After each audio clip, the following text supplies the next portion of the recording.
Hi, this is Chris from I Think Realty, and just thought I'd check in with everyone and also kind of share a little bit about how we're making our stay-at-home time effective, I guess, for my wife and I and my two kids.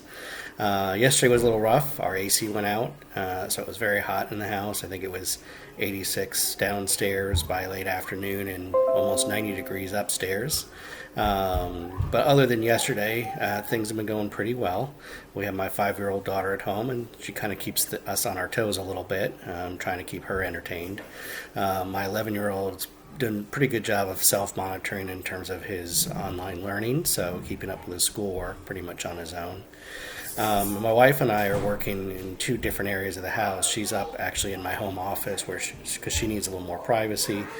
I'm downstairs in the kitchen, made a makeshift office for myself.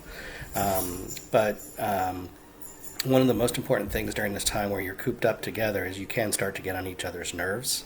The most important thing I've found during this time is to make sure you're communicating and giving each other some space. If you can spread out on the house a little bit, so everyone has some time to themselves if they need to, or has some separation. Most important thing is if you find yourself frustrated or getting on someone's nerves, or they're getting on your nerves, is to separate and give yourself some space and work through this.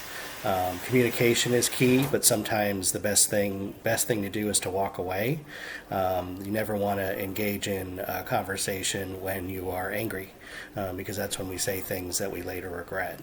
Much better to walk away, take a few seconds or a few minutes even, and gather your thoughts and think about what's really bothering you in the situation, and then talk about that. And so being very specific about those kinds of things and communicating clearly can help you get through this time. Kind of going back to my old mediation training in terms of how to get through this. So I hope you find this tip helpful. I'll try to have some other tips along the way. If you have some tips for how to get through this time, let me know. Post them below. Thanks.